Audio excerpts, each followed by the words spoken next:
नमस्कार। Vikram excellence academy पे आप सभी विद्यार्थियों का पुनः स्वागत। पिछले वीडियो में हमने जैसे कि संसाधनीय विकास चैप्टर का पहला पार्ट पढ़ा। अभी इसी वीडियो के अंतर्गत उसी के नोट्स प्रोवाइड करवाए गए हैं।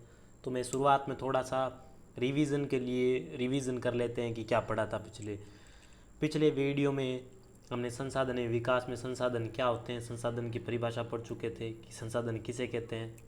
पर्यावरण में उपलब्ध हर वस्तु जो हमारी आवश्यकताओं को पूरा करे वह संसाधन कहलाती है। डेफिनेशन पूछ सकते हैं, हमेशा 2 मार्क्स में पूछी जाती रहती है, याद कर लो आप। फिर हमने पढ़ा था कि संसाधनों का वर्गीकरण क्या है, प्राकृतिक नेचुरल रिसोर्सेज के बारे में पढ़ा, मानवीय ह्यूमन रिसोर्सेज के बारे में पढ़ा। Flow chart directly ask in 2019 draw neatly, तो देख लेना, ये भी आपको याद करने के लिए है। ढंग से थोड़ा याद करो इस फ्लो चार्ट को तो क्लासिफिकेशन ऑफ रिसोर्सेज आप याद कर पाएंगे आसानी से। आगे बढ़ेंगे तो इसके बाद हमने पढ़ा था कि संसाधनों का अंधाधुंध दोहन शुरू कर दिया लोगों ने, तो इसके भी हमें परिणाम भुगतने पड़े थे। तो उस समय हुआ क्या था कि पहला पढ़ा था लालचवंत संसाधनों का ज़्यादा आश हो गया है, समाज 2 हिस्सों में बंट गया है, अमीर और गरीब, एक साधनहीन हो गया है और एक साधन संपन्न हो गया है। और इतना ही नहीं, एक दूसरी और इस पॉइंटर में तीसरी वैश्विक पारिस्थितिकी संकट यानी भूमंडलीय तापन और ओजोन परत आवश्यक है। ये एक विश्व के सामने खड़ी हुई विकट चुनौती है जो अपने आने वाले निकट फ्यूचर में विकराल रूप ले लेगी। तो हमें ये भी मालूम होना चाहिए कि इनसे अंधाधुंध दोहन से क्या परिणाम आए हैं, जो बुरे परिणाम हमारे सामने हैं। अब सतत पोषणीय विकास की परिभाषा में हमने पढ़ ली थी, ये जस्ट इसलिए बता रहा हूँ कि विद्यार्थी इसके नोट्स बना ले ढंग से। ठीक है, पिछले बार का रिवीजन पॉइंटर है। रियो डी जेनेरियो पढ़ा था हमने 1992 में, वह ब्राज़ील के रियो डी जेनेरियो में उद्देश्य क्या था इसका, है ना। फिर इसी के आधार पे एजेंडा 21 निकाला गया था। एजेंडा 21 का लक्ष्य क्या है ये देखना। फिर इसके बाद हमने पढ़ा था संसाधन नियोजन और संरक्षण के लिए गए अंतर्राष्ट्रीय या वैश्विक मंच पे क्या हमारे विश्व ने प्रयास किए हैं। तो 1968 में क्लब रोम की रिपोर्ट, फिर 1974 में सुमेशर small is beautiful Gandhi ji के दर्शन की पुनरावृत्ति, 1987 ब्रूटलैंड आयोग की रिपोर्ट, सतत पोषणीय विकास संकल्पना के बाद में पुस्तक में हमारा साझा फ्यूचर कॉमन प्रकाशित हुआ। इन सब तमाम जो भी नोट्स है आप याद कर लो। इन सब के बाद आज हम वापस पढ़ेंगे भू संसाधन। यहाँ तक आ गए हैं, यहाँ से आज भू संसाधनों के बारे में पढ़ेंगे। तो अभी ये दूसरी बात यहाँ क्वेश्चन बनता है कि भू संसाधन ही क्यों पढ़ेंगे, क्योंकि अभी तक हमने इस चैप्टर में पढ़ा था कि संसाधन क्या होते हैं, रिसोर्सेज क्या है, इनके बारे में प्राथमिक जानकारी हमने प्राप्त कर ली। अब इस चैप्टर में एक रिसोर्स है जिसका नाम है भूमि, उसके बारे में विस्तार से बताया गया है। भूमि का वर्णन इधर देना इसलिए इम्पोर्टेंट है क्योंकि भूमि एक ऐसी चीज़ है जो मानव के लिए आधारभूत है। जैसे वनस्पति, वन्य जीव, मानव जीवन, आर्थिक क्रियाएं, परिवेश, संचार, तमाम ये गतिविधियाँ सारी भूमि पर संपन्न होती है। इसलिए भूमि एक महत्वपूर्ण और अपरिहार्य संसाधन बन जाता है। इसलिए इसका अध्ययन करना महत्वपूर्ण है और विद्यार्थी को यह जानना चाहिए, विद्यार्थी को ये चाहिए कि उसे मालूम होना चाहिए कि कितना क्या है भूमि, कितनी है क्या है। भूमि एक सीमित संसाधन है, जैसा कि आप जानते हैं, इसे कोई बढ़ाया नहीं जा सकता। तो सबसे पहले जानेंगे कि जो हमारी भूमि है, भू प्रारूप है, कितने % पे क्या फैला है। तो इनिशियली तौर पे हम शुरुआत में देखें तो लगभग आप देखें तो 10.5% भाग पे माउंटेन है, पर्वत है भूमि के। कितने भाग पे, भारत की बात कर रहा हूँ, वैसे तो मैं भारत के परिप्रेक्ष्य में बात कर रहा हूँ और विश्व के परिप्रेक्ष्य में, ये भारत के परिप्रेक्ष्य में लिख रहा हूँ 10.5। ठीक है, उसके बाद 18.6% के आसपास आप कहेंगे तो पहाड़ है, पहाड़। और उसके बाद 18 के बाद आएंगे 27.7% पे पठार है और लगभग लगभग 43% पे क्या है कि आप कहेंगे मैदान फैले हैं। जैसा कि इस बुक में दिया भी गया है कि 43% भूभाग पर भारत में भूमि पर विभिन्न प्रकार की भू आकृतियाँ जैसे पर्वत, पठार और द्वीप पाए जाते हैं। लगभग 43% मैदान, ये जो मैंने लिखा लगभग ये आंकड़ा है। भू क्षेत्र पर्वत वाला 30% के आसपास बताया है। बारहमासी नदियों का यहाँ फ्लो बताया गया है। 27% हिस्सा पठारी भाग है। कुल मिला के ये दर्शाया गया है कि ये तय भू उपयोग है। तो इधर ये साइड डायग्राम में दिया है कि भूमि का उपयोग कहाँ कहाँ हो रहा है हमारे। तो इसकी थोड़ा लेंदी प्रोसेस है, हम इसको एक अच्छे से नोट्स बनाए उसमें देखते हैं। देखो ये भू संसाधनों का उपयोग, लैंड यूटिलाइजेशंस। तो भूमि का उपयोग किस किस में होता है, देखो एक वन भूमि है, फॉरेस्ट जहाँ है वो भी भूमि है। और भूमि का उपयोग किस कार्य के लिए कर सकते हैं? देखो कृषि के लिए अनुपलब्ध भूमि, बंजर भूमि प्लस गैर कृषि प्रयोजनों के लिए सड़क हो गई, इमारत हो गई में लगाई गई भूमि। देखो गैर कृषि कार्य में क्या हो सकती है? जहाँ इमारत बनाई गई है, जहाँ सड़कें बनाई गई हैं, कहीं उद्योग धंधे लगाए गए हैं, जहाँ ये लगे वहाँ भूमि तो यूज हुई हुई है, पर वो कृषि कार्य के लिए नहीं है, इसलिए इसे गैर कृषि प्रयोजनों के लिए भूमि कहते हैं। एक नाम आया इधर बंजर भूमि, तो बंजर भूमि में है जहाँ पथरीली रेतीली भूमि है वो सारी बंजर है, जो जहाँ मरुस्थलीय वाला भाग है, विस्तार है, वो तो बंजर भूमि के अंतर्गत आता है। ठीक है। अब तीसरे पॉइंट है प्रति भूमि के अतिरिक्त अन्य कृषि अयोग्य भूमि, स्थायी, कोई स्थायी चारागाह बना दिया, विविध वृक्ष उपवन कहीं लगे हैं, कृषि योग्य बंजर भूमि 5 वर्ष से अधिक खेती नहीं हुई उसे कृषि योग्य बंजर भूमि कहते हैं। ये पॉइंट इंपॉर्टेंट है। फिर ये इंपॉर्टेंट सबसे ध्यान रखना आप, प्रतिभूमि फेलोलैंड किसे कहते हैं? कि वर्तमान प्रति तो कहते हैं 1 वर्ष या इससे कम से खेती नहीं की गई है जिस पे, वो तो है वर्तमान प्रति। और पुरातन प्रति उस भूमि को कहते हैं जहाँ 1 से 5 वर्ष से खेती नहीं की है, लगभग 1 से लेकर 5 वर्ष तक हो गए खेती नहीं की गई है, उसे पुरातन प्रतिभूमि कहते हैं। तो ये याद रखने के लिए बहुत ज़रूरी है, याद रखना है इनको, क्योंकि ये पूछ सकते हैं 1 नंबर में। देखो वर्तमान में प्रति और पुरातन प्रति में अंतर रख ले, क्योंकि ये पूछ सकते हैं।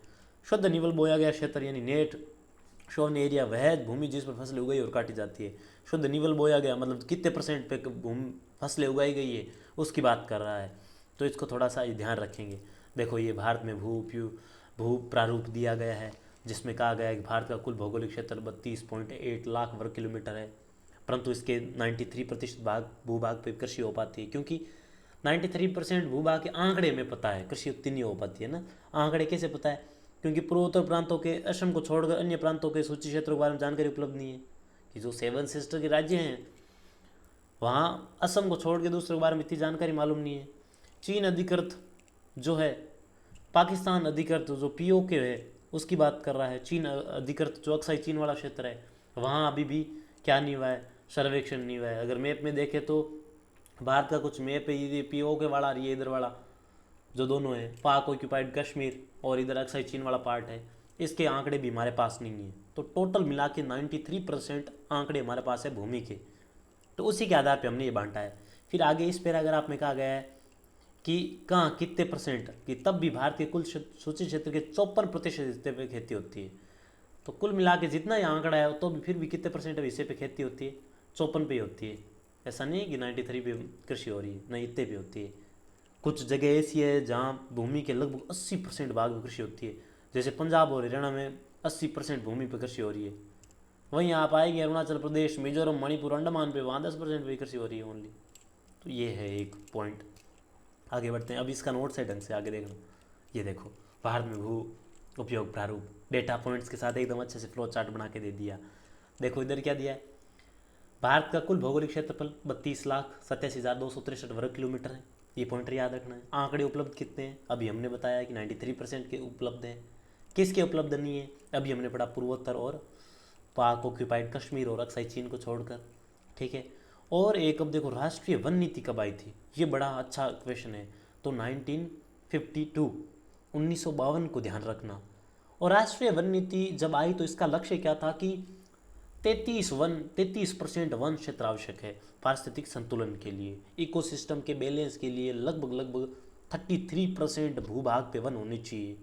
ये कौन सी नीति कहती है? राष्ट्रीय वन नीति कहती है। ध्यान रखने की आवश्यकता है ये भी। शुद्ध बोया गया क्षेत्र में भिन्नता, पंजाब और हरियाणा में देखो अभी पढ़ा हमने थोड़ी देर पहले पढ़ाई 80% और वहीं अरुणाचल प्रदेश, मिजोरम, अंडमान पे वहाँ 10% है। क्यों? तो कुल मिला के अगर हम कृषि कर रहे हैं या भू उपयोग प्रारूप को, इस बात पे निर्भर करता है कि वहाँ की जलवायु कैसी है। ठीक है। वहाँ की जो उच्चावच है, स्थलाकृति है, वो कैसी है। और भी बहुत सारे फैक्टर हैं, वहाँ की मृदा कैसी है, सोयल कैसी है, वो भी मैटर करता है। जलवायु कैसी है, ठीक है, वहाँ जो बारिश है, रेनफॉल वो कितनी होती है, कहाँ है, तो ये भी मैटर करता है कहीं की जगह कृषि के लिए भू उपयोग को निर्धारित करने में। तो यही इसमें वापस सेम दिया गया है, 33% भूमि है, फिर कृषि कार्यों के लिए है, गैर कृषि कार्यों के लिए भूमि का उपयोग हो रहा है, ये इसमें दिया गया है। अगला बड़ा अच्छा पॉइंट आता है भू निम्नीकरण। अभी तक हमने पढ़ लिया कि भूमि ये, अगर हम इसका एक से हद से ज़्यादा यूज करेंगे तो इसका निम्नीकरण भी हो सकता है, मतलब भूमि के पोषक तत्वों में ह्रास हो सकता है। तो और क्योंकि भूमि एक संसाधन है, और संसाधन हमें आगे आने वाली पीढ़ी के लिए बचा के रखना भी जरूरी है। लेकिन भूमि, हम भोजन, मकान और कपड़े की मूल आवश्यकता को 95% भूमि भाग से प्राप्त करते हैं। मानव क्रियाकलापों के कारण न केवल भूमि का निम्नीकरण हो रहा है, बल्कि भूमि को नुकसान पहुंचाने वाले प्राकृतिक ताक तो भी बल मिल रहा है। तो यहाँ ये भी ध्यान रखना है कि भूमि भूमि को कौन कौन से कारक है वो नुकसान पहुंचा रहे हैं, किन कारकों की वजह से आज भू निम्नीकरण हो रहा है, लैंड डिग्रेडेशन हो रहा है, तो वो जानेंगे। तो सबसे पहले देख लेते हैं उन कारणों को भी कि क्या कारण है इसके पीछे। आइए उन कारणों के बारे में जान लेते हैं। सबसे पहला देखो कारण है खनन। ओपन माइनिंग होती है जिसमें बड़े से लार्ज एरिया की खुदाई करके उसके बाद में खुला छोड़ दिया जाता है। जैसे अरबी खनन जहाँ कहाँ होता है वो नाम दे दिए कि झारखंड, छत्तीसगढ़, मध्य प्रदेश और उड़ीसा। और क्या कारण है? और कारण है वन उन्मूलन, भू निम्नीकरण का कारण बना हुआ है। गुजरात, राजस्थान, मध्य प्रदेश, महाराष्ट्र में अति पशुचारण भू निम्नीकरण का कारण बना हुआ है। तो पहले तो दे दिया कि खनन भू निम्नीकरण का कारण कहाँ बना है, और अति पशुचारण भू निम्नीकरण का कारण कहाँ बना हुआ है। पंजाब, हरियाणा, पश्चिमी उत्तर प्रदेश जैसे राज्यों में अधिक सिंचाई भू निम्नीकरण के लिए उत्तरदायी है। अति सिंचन से उत्पन्न जलाक्रांतता भी क्या करती है, भूमि को भू निम्नीकरण के लिए उत्तरदायी है। तो कुल मिला के 3 चीज़ आप यहाँ पढ़ चुके हैं। पहला तो आप पहला पॉइंट याद रखना कि खनन से भारत के छत्तीसगढ़, झारखंड वाले इलाके में भू निम्नीकरण हुआ। फिर क्या याद रखेंगे, अति पशुचारण कहाँ हुआ है, महाराष्ट्र, राजस्थान, गुजरात में अति पशुचारण हो गया, इससे भू निम्नीकरण हुई है। और पंजाब हरियाणा और पश्चिमी उत्तर प्रदेश, क्योंकि यहाँ जो हरित क्रांति की वजह से अति सिंचाई पे जोर दिया गया था, फर्टिलाइजर पे जोर दिया गया था, तो इस कारण यहाँ की भू निम्नीकरण हुआ। तो 3 पॉइंटर इधर से निकाल लिए। ऐसे पॉइंट निकाल के आप क्रिप्स नोट बना सकते हैं विद्यार्थी। आगे बढ़ते हैं। आगे बढ़ने के बाद अब आगे आएगा कि भू निम्नीकरण की समस्या को निपटने के लिए क्या कर सकते हैं, उपाय क्या है हमारे पास। तो यहाँ वही उपायों के बारे में बताया गया है कि भू निम्नीकरण की समस्या को सुलझाने के कई तरीके हैं, जैसे वनारोपण, चारागाह का उचित प्रबंध कर सकते हैं, पेड़ों की रक्षक मेखलाएं, शेल्टर बेल्ट बना सकते हैं, पशुचारण और नियंत्रण, रेतीले टीलों को कांटेदार झाड़ियाँ लगाकर स्थिर बना सकते हैं। ठीक है। भूमि के कटाव की रोकथाम शुष्क क्षेत्रों में की जा सकती है। बंजर भूमि के उचित प्रबंधन, खनन नियंत्रण। अभी करेंगे क्या, जिस कारण हो रहा था उनको नियंत्रित करेंगे, बस वही सेम टू सेम वापस लिखा है। बस इतना याद रखना है, ज़्यादा टेंशन लेनी नहीं है। आगे बढ़ेंगे तो आएगा मृदा संसाधन।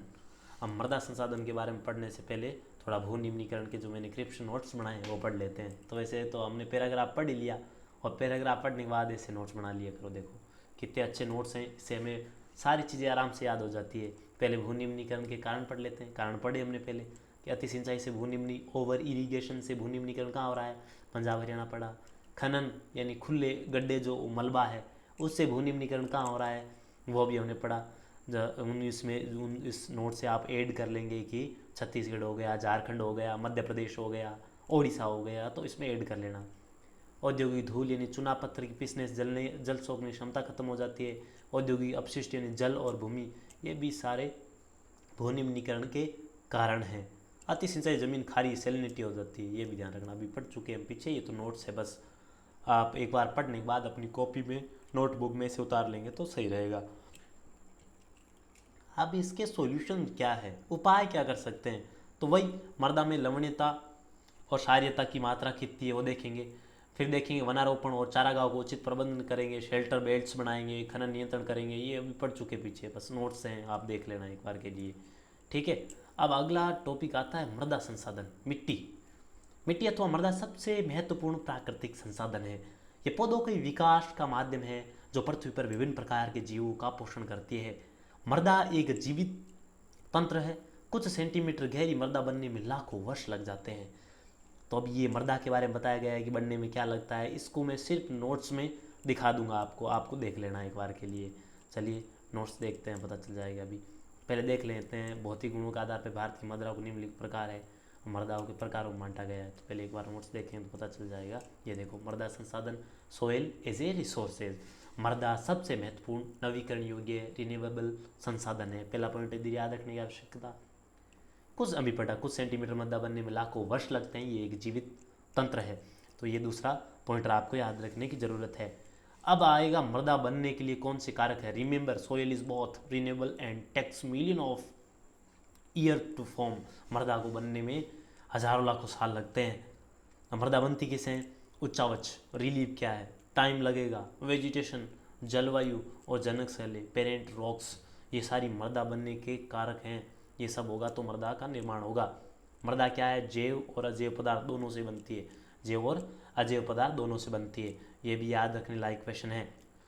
अब थोड़ा वापस आएंगे तो हम पढ़ेंगे अभी मृदाओं के वर्गीकरण पढ़ेंगे, जिसमें भारत में भूआकृतिक जलवायु और कौन सी पाई जाती है, वनस्पति, उसके बारे में पढ़ेंगे। देखो, जलोढ़ मृदा पढ़ेंगे, काली मृदा पढ़ेंगे, इन सब मृदाओं के बारे में पढ़ेंगे। This is the very long chapter but this is the very important for us, for exam and for competitive exam. So आगे बढ़ते हैं, इसको थोड़ा ढंग से पढ़ते हैं। अब ये वापस आप एक बार के लिए पढ़ लेना, मैं नोट्स पे आता हूँ, वहाँ मैंने अच्छे से इनको समझाया है। तो वापस देखते हैं नोट से देखेंगे तो वापस कुछ ये ऐसा आएगा। यहाँ देखो, जलोढ़ और काली मृदा, ठीक है, द हेवी वेट्स। तो सबसे पहले जलोढ़ के बारे में देख लेते हैं, इसकी क्या कैरेक्टरिस्टिक्स हैं, क्या विशेषताएं हैं, वो देख लेते हैं। देखो, सबसे उपजाऊ मृदा है जलोढ़, नदी घाटियों में पाई जाती है। जब क्या होता है कि नदी मैदानों में प्रवेश करती है तो अपने साथ जो मिट्टी बह के आती है वही होती है एलुवियल सॉइल, यानी जलोढ़ मृदा, और ये सबसे उपजाऊ मृदा होती है। आयु के आधार पर इसे दो भागों में बांटा गया है, एक तो है बांगर, पुरानी कंकर ग्रंथियाँ, और दूसरी है खादर, नई महीन कण उसे कहा जाता है। ठीक है, पोषक तत्व इसमें कौन से, पोटास हो गया, फास्फोरस हो गया, चुना पत्थर की इसमें प्रधानता पाई जाती है। और ये उत्तर प्रदेश, बिहार, पश्चिम बंगाल वाले क्षेत्र में बहुत ज़्यादा पाई जाती है। और कहाँ कहाँ पाई जाती है, एक संकीर्ण पट्टी के साथ राजस्थान और गुजरात तक फैली है। महानदी का डेल्टा ले लो, गोदावरी का ले लो, कृष्णा का ले लो, कावेरी का ले लो, वहाँ भी ये मृदा पाई जाती है, क्योंकि जहाँ नदियाँ होगी वहाँ एलुवियल सॉइल आपको देखने को मिलेगी। इतनी सी जानकारी आप प्राप्त कर लेना पर्याप्त है। अब आगे बढ़ेंगे, दूसरी है काली मृदा। काली मृदा का निर्माण दक्कन के पठार के लावे से हुआ है, जिसके निक्षेपण और अपर्दन से काली मृदा का निर्माण हुआ है। ठीक है, इसका अन्य नाम रेगर है। ठीक है, मृदा रेगर मृदा या काली कपास मृदा कह दो। ठीक है, ये कपास की फसल के लिए बहुत क्या है, सर्वोत्तम है, फायदेमंद है बहुत ज़्यादा, कॉटन कपास के लिए। निर्माण का है, दक्कन के पठार, बेसाल्ट लावा चट्टानों से इसका निर्माण हुआ है। जब ज़्यादा क्या है, महाराष्ट्र और मध्य प्रदेश में। विशेषता क्या है, नमी धारण करने की उच्च क्षमता। देखो, काली मृदा की विशेषता है, ये जब भीग जाती है तब ये फूल जाती है। ठीक है, और जब ये सूख जाती है तो इसमें दरार पड़ जाती है। इसके कारण कृषक ये करते हैं कि बारिश आने से पहले ही इसमें क्या कर देते हैं, बीजों का छिड़काव कर देते हैं। और जैसे बारिश आती है फूल जाती है, तो इसलिए इसे सवै जुताई वाली मृदा भी कहते हैं। अपने आप जुताई हो जाती है इसकी। ये भी याद रखना काली मृदा के बारे में, नमी बहुत पाई जाती है काली मृदा में, ये भी याद रखना बड़ा पॉइंट है। आगे बढ़ेंगे तो लाल, पीली और लेटराइट मृदा, इसके बारे में जान लेते हैं। लाल और पीली, लाल रंग आग्नेय और रूपांतरित चट्टानों में लोह के प्रसार के कारण। अब लाल मृदा का लाल रंग क्यों है, क्योंकि उस कौन से मिनरल से बनी है इस पर डिपेंड करता है। आग्नेय शैलों से बनी है, आग्नेय शैल कहाँ से बनी है कि लावा मैग्मा से बनी है, तो उसमें लाल रंग किस कारण है, चट्टानों में लो आयरन के प्रसार के कारण है। पीला रंग क्या है, जल योजन के कारण है, अत्यधिक जल के मिक्सचर के कारण ये है। और पाई कहाँ जाती है कि दक्कन के पठार के पूर्वी दक्षिणी हिस्से, उड़ीसा, छत्तीसगढ़, इस इलाके में प्रमुखता से पाई जाती है। उसके बाद आती है लेटराइट मृदा। ग्रीक शब्द लेटर यानी ईंट से बनी है, ब्रिक से बनती है। निर्माण, भारी वर्षा से अत्यधिक निक्षालन। लीचिंग एक प्रक्रिया होती है जिसमें बहुत ज़्यादा बारिश होती है तो जो मृदा में पोषक तत्व पाए जाते हैं, जैसे सिलिका, पोटास, चूना पत्थर, मैग्नीशियम तत्व घुलकर नीचे चले जाते हैं, यही लीचिंग कहलाती है। और कुछ जैसे आयरन ऑक्साइड और एल्यूमिनियम ऊपर के ऊपर रह जाते हैं, इसके कारण निक्षालन का परिणाम है, फिर ये लेटराइट मृदा बनती है। ठीक है, ब्रिक ईंट की जैसे। इसकी प्रकृति क्या है कि एसिडिक होती है, पीएच मान लगभग 6.0 के आसपास है, पोषक तत्वों की इसमें कमी होती है। फसलें कौन सी हो सकती है अच्छी, जैसे चाय, कॉफ़ी अच्छी हो सकती है, कर्नाटक और केरल में है। लाल लेटराइट में काजू अच्छे से हो सकता है, ये फसलें अच्छे से हो सकती है इसमें। PYQ ध्यान रखना, electric leaching words belong strictly to laterite, laterite इससे जुड़ा है।